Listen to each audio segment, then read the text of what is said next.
अब मैं आपको बाल कांड में विश्वामित्र जी राम लक्ष्मण जी को ले गए। इसके बाद ले जाते फिर वहाँ पे जो पहरा लगाते हैं राम लक्ष्मण का पहरा, वहाँ से मैं शुरू कर रहा हूँ। माता पिता को प्रणाम करके उनका आशीर्वाद लेकर दोनों भाई विश्वामित्र के पीछे निकल पड़े। वैयाकरण पाणिनि ने विश्वामित्र शब्द का अर्थ किया है जो पूरे जगत का मित्र है। उनके पीछे पीछे परमात्मा आता है। श्री राम जी पर ब्रह्म है, लक्ष्मण जी शब्द ब्रह्म है। तत्व यही है कि राम लक्ष्मण की जोड़ी परमात्मा और जीवात्मा की जोड़ी है। जंगल में जाते थे तो एक ताटका नाम की राक्षसी बहुत भयंकर आवाज करती है। राम जी उन पर विवेक रूपी बाण मारते हैं और राक्षसी अर्थात काम वासना पीछे पड़ी है। धनुष बाण को सजा रखेंगे तब राक्षस मरेंगे। जो सावधान रहता है वही राक्षस को मार सकता है। राम जी ने राक्षसी ताड़का का उद्धार किया। राम जी परम दयालु हैं। राम जी विश्वामित्र से कहते हैं कि आप यज्ञ का विचार कीजिए। राम जी का मुख सुंदर है, छाती विशाल है। राम जी अजान बाहु हैं। एक भक्त ने पूछा, प्रभु आपने इतना लंबा हाथ क्यों रखा? राम जी कहते हैं कि मेरे भक्त में यदि कोई मोटा भी हो तो उनको मैं आलिंगन दे सकूं। यज्ञ मंडप में के द्वार पर राम जी खड़े हैं। पंढरपुर में विट्ठल नाथ जी खड़े हैं। नाथ द्वारा में नाथ जी खड़े हैं। आंध्र प्रदेश में बालाजी खड़े हैं। भगवान जगत को यह बोल देते हैं कि मेरा भक्त जब मुझे मिलने आता है तो मैं खड़ा होकर उनको दर्शन देता हूँ, अनुग्रह करता हूँ, उनका जीवन संवारता हूँ। भगवान तो जीव से मिलने के लिए आतुर हैं, किंतु अभागे जीव को भगवान से मिलने की इच्छा भी नहीं होती। जहाँ संयोग होता है वहीं वियोग भी होता है। एक ईश्वर ही है ऐसा जिसका संयोग नित्य टिकता है। ईश्वर संयोग ही मानव का लक्ष्य है। नदी समुद्र में मिलती है फिर उसका नाम नहीं। भगवान तो जीव से मिलने के लिए आतुर होते हैं, किंतु अभागे जीव का भगवान से मिलने की इच्छा ही नहीं होती। जहाँ संयोग होता है वहाँ वियोग भी आवश्यक होता है। एक ईश्वर ही ऐसा है जिसका संयोग नित्य टिकता है। ईश्वर संयोग ही मानव का लक्ष्य है। नदी समुद्र में मिलती है फिर उसका नाम नहीं रहता और उसमें लगभग अलग भी नहीं हो सकती है। जो परमात्मा से प्रेम नहीं करता वह जीव दुष्ट है। ऐसी इच्छा जीव को होनी चाहिए कि उसे भगवान के साथ एकाकार बनना है। इसलिए भक्ति साधना जरूरी है। विश्वामित्र जी अग्नि में आहुति देते हैं किंतु उनकी नज़र राम जी और लक्ष्मण जी पर है। लक्ष्मण जी राम जी से पूछते हैं कि ये मुनि हमको बार बार क्यों देखते हैं? गृहस्थ के घर में पंच महायज्ञ करने ही चाहिए। प्राचीन काल में गृहस्थ लोग भी अरण्य में जाते हैं। अपने ऊपर पुरखों का ऋण है। अपने यहाँ कोई गरीब या साधु भिखारी आवे तो अन्न देकर सत्कार जरूरी करना चाहिए।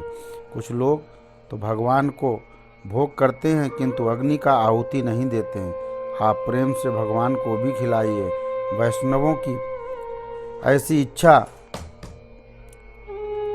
होती है कि भगवान न जीमे तब तक अग्नि जीमता नहीं है। जब अग्नि में आहुति दें तब भगवान का स्मरण करते रहें। भगवान स्वयं आनंद रूप हैं। वे भक्तों को प्रसन्न करने के लिए खाते हैं, अन्यथा उनको कहाँ भूख लगती है। तो आपके भाव देखते हैं। जब घर के बाहर आप सब घर के सबको बाहर जीमना होता है तब अवश्य भगवान के लिए अलग रसोई बनानी चाहिए। इस जगत में ज्ञानी और अज्ञानी दोनों रहते हैं। जब मन निष्काम बनेगा तभी ज्ञान का उदय भी होगा। बिगड़े हुए मन को शुद्ध करने के लिए सत्कर्म होना चाहिए। सत्कर्म से मन शुद्ध होता है और मन की शुद्धि से ईश्वर के दर्शन होते हैं। विश्वामित्र जी मानते हैं कि यज्ञ का फल है परमात्मा का दर्शन।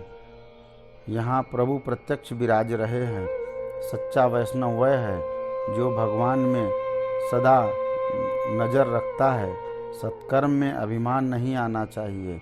यदि अभिमान हुआ तो प्रभु उपेक्षा कर देते हैं। कुछ लोग दान देते हैं लेकिन उनकी इच्छा यह होती है कि उनकी कीर्ति बढ़े।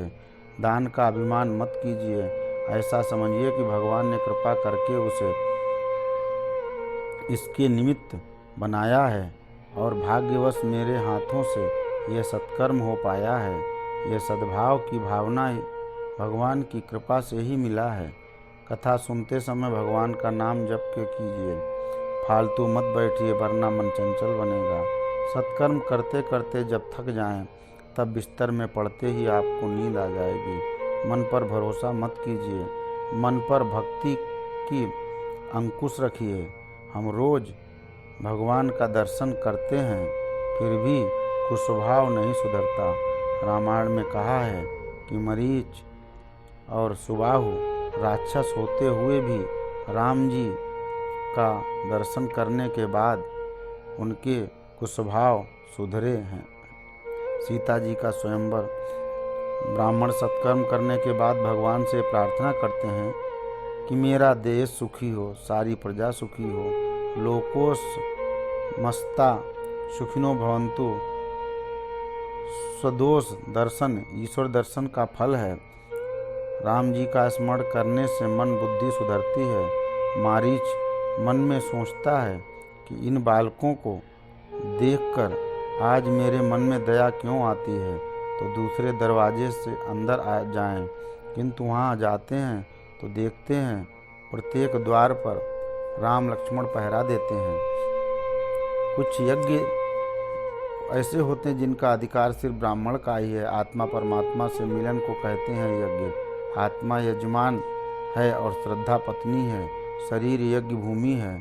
दूसरे सब यज्ञों में पैसा खर्च करना पड़ता है, किंतु नाम जप एक ऐसा यज्ञ है जिसमें कुछ खर्च नहीं होता और उसका अधिकार सबको है। अपने मन को भगवान से मिला दीजिए। आँख से दर्शन करते करते, मन स्मरण करते करते जप करने लगे तो समाधि लग जाएगी और आपका जीवन यज्ञ निर्विघ्न पूर्ण सफल होगा। जब जप करने बैठें तब कोई मिलने आए तो उनसे बात न कीजिए वरना मन चंचल बनेगा। कुछ लोग ऐसे होते हैं कि जब रुपए गिनते हैं तो उनका कुछ सुनाई नहीं देता, किंतु माला फेरते हैं तब सब सुनाई देता है। ऐसा जब मत करें।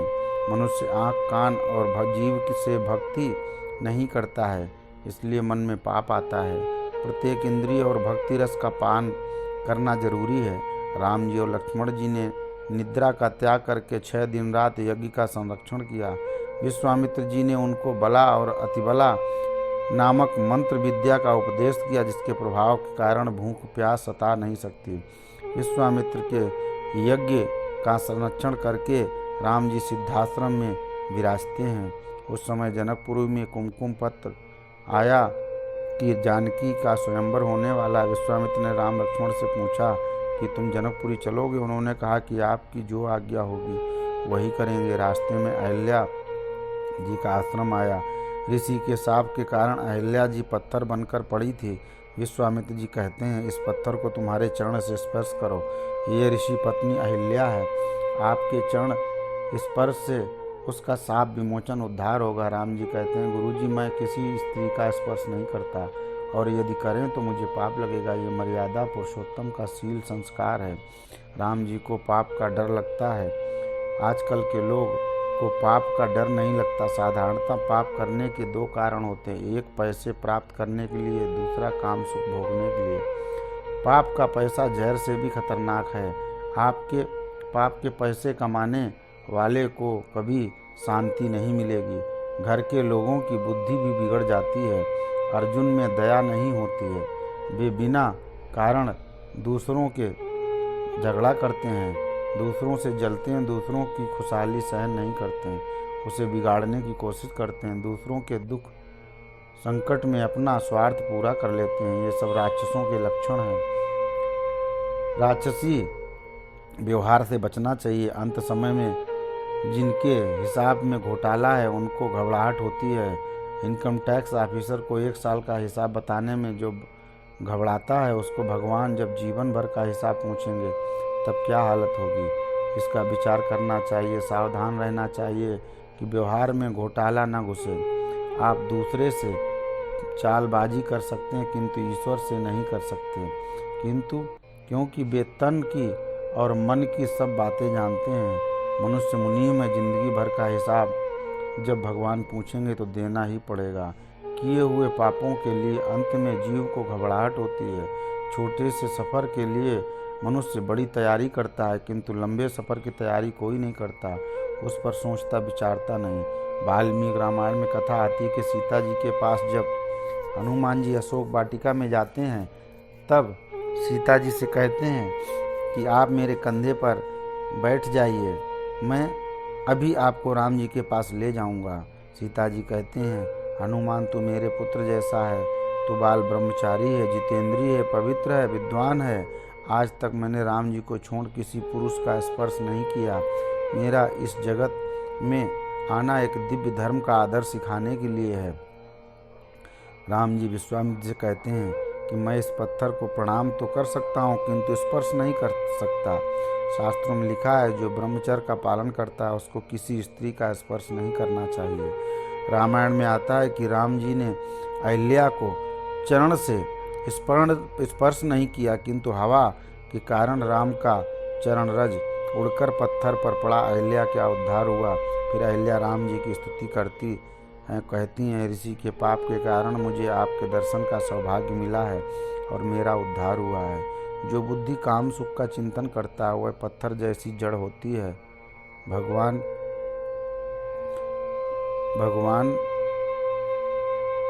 ने चरण रज का स्पर्श होने से बुद्धि आहिस्ता आहिस्ता सुधरती। अहिल्या का उद्धार करके श्री राम लक्ष्मण विश्वामित्र के साथ जनकपुरी पधारे तो जनक राजा उनके स्वागत के लिए आए और विश्वामित्र जी से पूछते हैं कि ये ऋषि कुमार हैं या राजकुमार। जनक जी बड़े ज्ञानी हैं। भगवत गीता में भगवान ने सिर्फ जनक जी का ही नाम लिया है। वे जीवन मुक्त हैं। ज्ञानी सतत ये अनुसंधान करते हैं कि मैं न पुरुष हूँ न स्त्री हूँ किंतु शुद्ध चैतन्य आत्मा हूँ। विश्वामित्र जी जनक जी से कहते हैं कि आप ही बताइए ये कौन है। तब जनक जी राम जी को देखने लगे तो उनको प्रतीत हुआ कि मेरी आँख का आकर्षण सिर्फ ईश्वर ही कर सकता है और राम जी मेरी आँख का आकर्षण करते हैं, इसलिए ये सचमुच परमेश्वर हैं। दुष्यंत की कथा आती है। वे एक बार कण्व ऋषि के आश्रम में गए तो शकुंतला ने उनका स्वागत किया। दुष्यंत पूछते हैं कि तुम किसकी बेटी हो।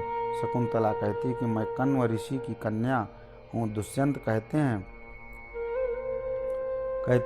कि ब्राह्मण की कन्या मेरी माँ होती है किंतु मुझे देखकर ये मेरा चंचल मन क्यों हो उठता है, इसलिए लगता है कि तू वास्तव में क्षत्रिय कन्या है। दुष्यंत का कितना दृढ़ विश्वास है। जनक जी के मन में परमात्मा विराजते हैं। राम जी यदि ईश्वर नहीं होते तो मेरे मन का आकर्षण नहीं कर सकते। तब जनक जी विश्वामित्र से कहते हैं कि वेद ईश्वर के नेति नेत वर्णन साध्य नहीं है कहकर गुणगान करता है। शिव जी जिस ईश्वर का नित्य ध्यान करते हैं वे ही परब्रह्म श्री राम जी हैं। सुखदेव जी ने भागवत में लिखा है कि जो रामचरित शांति से श्रवण करता है वह कर्म बंधनों से मुक्त हो जाता है। और सुखदेव जी भागवत में राम जी की सुंदर स्तुति करते हुए कहते हैं, आपके चरणबंध की चरण जिनको स्वीकार्य है उसका जीवन सफल बनता है। जनक जी ने राम जी को पहचान लिया और कहा कि ये तो परमात्मा हैं। तब विश्वामित्र जी कहते हैं, राजन ये तो दशरथ महाराज के पुत्र हैं, अयोध्या के राजकुमार हैं। तब जनक जी कहते हैं, महाराज आपने अच्छा कहा किंतु ये किसी के पुत्र नहीं हैं, ये सबके पिता हैं। जनक जी ने फिर बहुत आग्रह किया कि महल में पधारिए किंतु राम जी की इच्छा उस बगीचे में रहने की थी। राम लक्ष्मण प्रतिदिन त्रिकाल संध्या वंदन नियम पूर्वक करते हैं। सत्कर्म समयानुसार करना चाहिए। ब्राह्मण यदि और कुछ न करे और सूर्योदय और सूर्यास्त के समय संध्या वंदन करे तो सूर्य नारायण उन पर अनुग्रह करते हैं। भागवत में गोकर्ण की कथा आती है। वे सूर्य नारायण से कहते हैं कि महाराज खड़े रहिए, यह त्रिकाल संध्या का फल है। आप माता पिता की सेवा करेंगे तब उनके अंतःकरण से आशीर्वाद मिलेगा। आशीर्वाद मांगने से कभी मिलता नहीं है। आशीर्वाद पैसे से खरीदा नहीं जा सकता है। भक्ति भरी सेवा से ही आशीर्वाद और अनुग्रह प्राप्य है। राजा की संतान भी प्राचीन काल से गुरु चरणों की सेवा करते थे। आजकल के विद्यार्थी को यदि कोई कहे कि मेरा पाँव दर्द करता है और मास्टर जी से झगड़ा करेगा किंतु चरण सेवा नहीं करेगा। लक्ष्मण जी सबसे पहले उठते थे और सबके बाद सोते थे। ये सेवक और पतिव्रत स्त्री का धर्म है। पति जग जाए और स्त्री सोती रहे तो पाप लगता है। स्त्री का धर्म है कि पति के बाद भोजन करे। कुछ बहाने पति के लिए भोजन कर लेते हैं सो ठीक नहीं है। पत्नी के लिए प्रत्यक्ष अप्रत्यक्ष देवता है। प्रातःकाल हुए विश्वामित्र जी शालिग्राम की सेवा करते हैं। राम लक्ष्मण को आज्ञा दी कि आप बगीचे में जाकर फूल तुलसी ले आइए। तुलसी जी भी कभी नाखून से नहीं तोड़नी चाहिए। सायंकाल के बाद तुलसी का स्पर्श भी नहीं करना चाहिए। तुलसी जी का पौधा नहीं है। गंगा जी यमुना पानी नहीं है। ब्रजरज मिट्टी नहीं है। उन सब में पूज्य देवता भाव रखिए। उस समय सीता जी भी बगीचे में सखियों के साथ आती हैं। वे पार्वती की पूजा करती हैं। वहाँ सीता जी को राम जी के दर्शन हुए तो पार्वती जी से प्रार्थना करती हैं कि मुझे राम जी जैसा पति मिले। माता जी के आशीर्वाद देकर अनुग्रहित किया है। राम लक्ष्मण फूल तुलसी लेकर विश्वामित्र के पास आए तो कहा कि जिस कन्या का स्वयंवर होने वाला है वह भी वहाँ आई थी। विश्वामित्र जी मुस्कुराते हुए कहते हैं प्रतिदिन वहाँ पूजा करने आती है इसलिए मैंने तुमको वहाँ भेजा था। सीता जी को पार्वती ने आशीर्वाद दिया और राम लक्ष्मण को विश्वामित्र जी ने आशीर्वाद दिया। एक मंडप पे शिव धनुष रखा था। राम जी तो एक ही थे किंतु जिसकी जैसी भावना थी वैसा उसको सबको राम जी के दर्शन हुए। जो ऋषि मुनि सभा में बैठे थे उनको लगा कि साक्षात परमात्मा है। स्त्रियों को कामदेव जैसा लगा। लोकाभिराम राम जी ने सबके मन आकर्षित किए। जनक जी राजकुमारों से भरे हुए यज्ञ मंडप में सबको सुनाते हुए कहते हैं कि मेरी पुत्री जब 3 साल की थी तब इन धनुष को घोड़ा बनाकर खेलती थी। जब अब ऐसा निश्चय किया गया कि राजकुमार इस धनुष को भंग कर सकेगा उसको मैं अपनी कन्या का दान करूंगा। रावण भी उसी समय आकाश रास्ते उधर जा रहे थे। उन्होंने मिथिलापुरी में बहुत भीड़ देखी तो सबको सेवकों से पूछा कि अपने यहाँ निमंत्रण आया है या नहीं। सेवक ने कहा नहीं। तो फिर रावण स्वयंवर में पहुँचते हैं और जनक जी से बिना कारण झगड़ा करते हैं कि आपने हमको निमंत्रण क्यों नहीं दिया। जनक जी कहते हैं कि मंत्री की गलती होगी, मैंने तो आपका नाम लिखवा दिया, आपको कैसे भूल सकता हूँ। तब जो सिपाही पत्रिका लेकर गया था उसको बुलाया गया।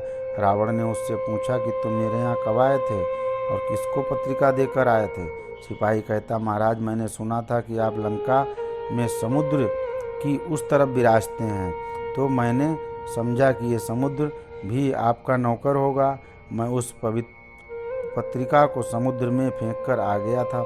रावण अभिमान से बकने लगा कि मैंने शिव पार्वती के साथ पूरे कैलाश को उठा लिया था और यह धनुष क्या चीज है। आप प्रशंसा से पुण्य का नाश होता है। अपनी प्रशंसीगण रावण की छाती पर चढ़ बैठे। जनक जी ने सेवकों को आज्ञा दी कि रावण ब्राह्मण का पुत्र होता है, ये मर जाएगा तो अनर्थ होगा। रावण के जाने के बाद जो राजा सभा में बैठे थे उनको डर लगा कि हम इस धनुष को कैसे उठा सकेंगे। तब विश्वामित्र ने राम जी से कहा कि अब उठो। गुरुदेव की आज्ञा से राम जी उठे और उनको प्रणाम किया। गुरुदेव ने आशीर्वाद दिया। राम जी ने लीला में धनुष को बड़ी आसानी से उठाया और डोरी चढ़ाने के लिए झुकाया। धनुष टूट गया। 2 टुकड़े हो गए। अब श्री राम जी का विवाह। विश्वामित्र जी जनक जी से कहते हैं कि अब जानकी जी पधारें और राम जी को विजय माला अर्पण करें। सीता जी के सौंदर्य और श्रृंगार का कौन वर्णन कर सकता है। राम जी ने सोचा कि गुरुदेव की आज्ञा से धनुष भंग तो किया, किंतु पुत्र माता पिता की आज्ञा के बिना लग्न नहीं करते। आजकल के लड़के अपने को बहुत बुद्धिमान मानते हैं और माता पिता से पूछते भी नहीं। जानकी जी विजय माला लेकर मंडप में आती हैं। राम जी सर नीचा नहीं करते। तब विश्वामित्र जी राम जी को समझाकर कहते हैं कि अयोध्या में जब हम आए थे तब हमने दशरथ जी और कौशल्या जी को सम्मति ले ली है। राम जी कहते हैं मेरा लक्ष्मण भी अविवाहित है, उसकी शादी पहले कीजिए। राम जी छोटे भाई को भूलते नहीं। जनक जी के यहाँ उर्मिला नाम की एक दूसरी कन्या थी। जनक जी ने कहा कि लक्ष्मण का लग्न उर्मिला से करें। सियाराम के दर्शन करने जनकपुरी के लोगों का मन भरता नहीं है। सियाराम जी का दिव्य दंपत्ति है, जिनके स्मरण के सारे पाप धुल जाते हैं। फिर विश्वामित्र जी की आज्ञा से कुमकुम पत्रिका अयोध्या भेजी गई। राजदूत दौड़कर अयोध्या पहुँचे। बारात निकलने की तैयारी हुई।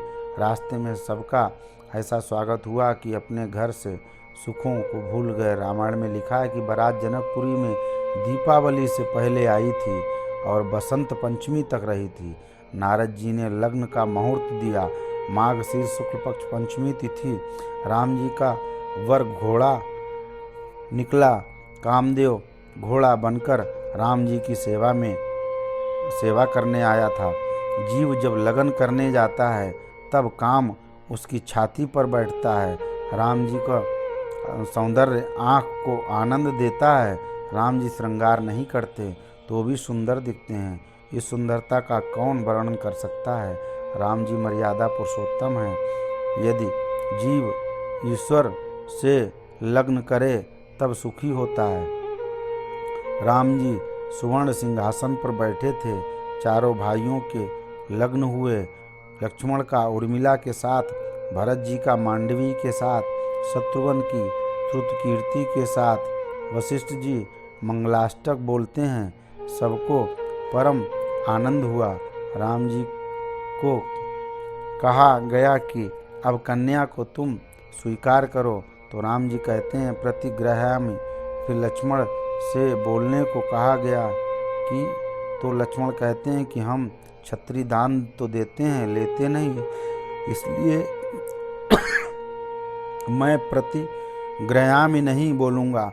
फिर पुरोहित जी कहते हैं कि तेरे बड़े भाई ने तो कहा है। तो लक्ष्मण कहते हैं कि मैं दान में कन्या लेने को राजी नहीं हूँ। फिर विश्वामित्र के कहने पर लक्ष्मण जी प्रतिग्रह में बोलते हैं। फिर जमीन पर बैठते हैं तो स्त्रियां भोजन के समय गीत गाती हैं। एक बहन कहती है दशरथ जी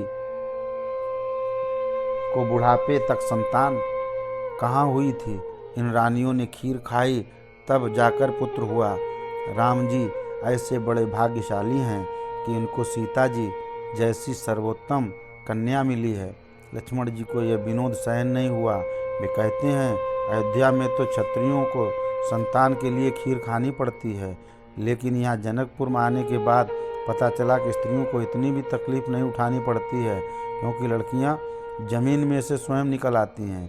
एकनाथ महाराज ने रंग पंचमी के उत्सव का विस्तृत वर्णन किया है।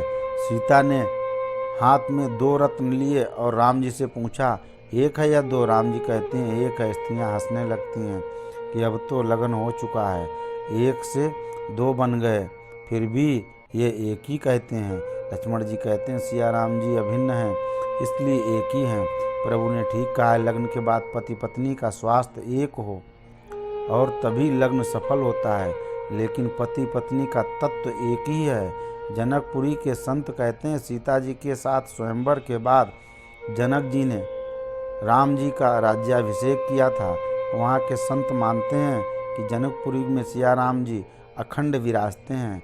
दर्शन करने से मन तृप्त नहीं होता है। लग्न के बाद सिया राम जी अयोध्या से निकलते हैं। तब सीता जी ने चावल, मंगलाक्षत डाला है।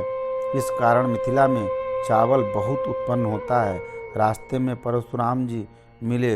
वे राम जी की भक्ति परीक्षा करने आए थे और अपना धनुष देकर डोर चढ़ाने को कहा। राम जी ने उनका भी धनुष तोड़ा था तो उनका गुस्सा आया और लक्ष्मण जी ने परशुराम से विनोद किया।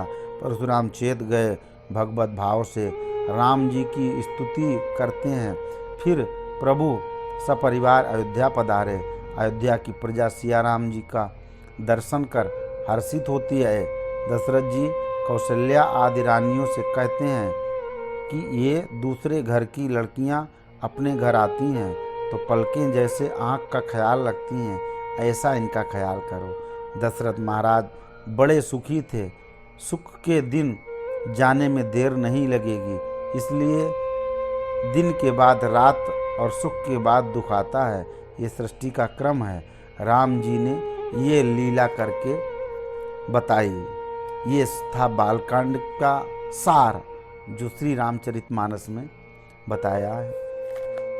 रामायण रहस्य में हमने आपको सुनाया कि बालकांड में क्या। अब आगे कल से हम आपको सुनाएंगे अयोध्या कांड।